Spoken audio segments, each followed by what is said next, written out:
Bonjour et bienvenue à la mini-méditation biblique du mercredi de l'Institut biblique de Bruxelles.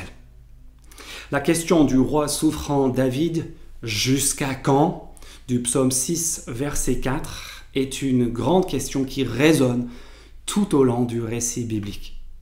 C'est la question de tous les croyants éprouvés. Combien de temps est-ce que cela va durer encore ?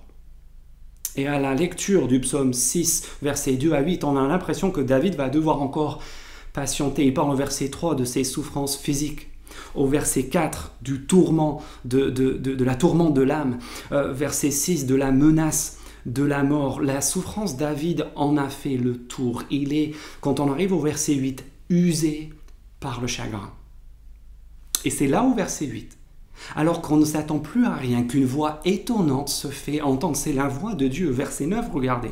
« Éloignez-vous de moi, vous tous qui commettez l'injustice. » On n'a aucune idée d'où vient cette voix, mais apparemment l'intervention de Dieu a été efficace, ça a marché, parce que regardez la fin du psaume, verset 11. À la suite, « Tous mes ennemis, dit David, sont remplis de confusion et d'effroi, ils reculent. » D'un seul coup, Dieu est intervenu, et tant mieux pour David. Ses problèmes sont réglés, mais tu me diras, qu'est-ce que ça peut changer? À mon problème, ça ne change rien. Jusqu'à ce qu'un autre roi, né comme David à Bethléem quelques années plus tard, ne vienne s'approprier le verset 9 du psaume 6. On voit en Matthieu 7, verset 23, les mêmes paroles reprises par Jésus.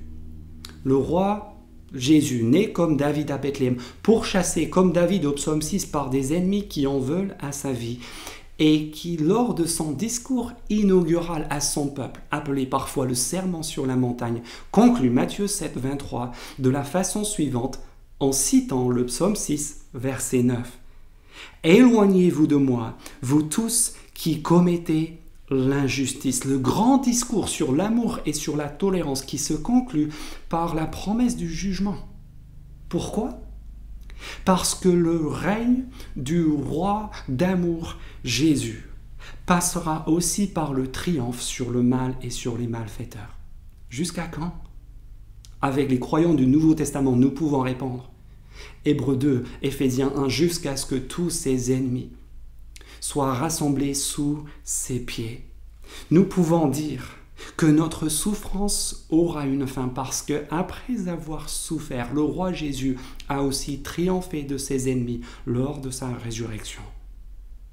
Notre souffrance aura une fin. Le roi qui a souffert est aussi le roi qui vaincra, qui triomphera de tous ses ennemis. Apocalypse chapitre 11, verset 8, qui reviendra pour détruire tous les destructeurs de la terre et essuyer toutes les larmes de tous ceux qui, comme David, ont placé leur confiance en lui au milieu de l'épreuve.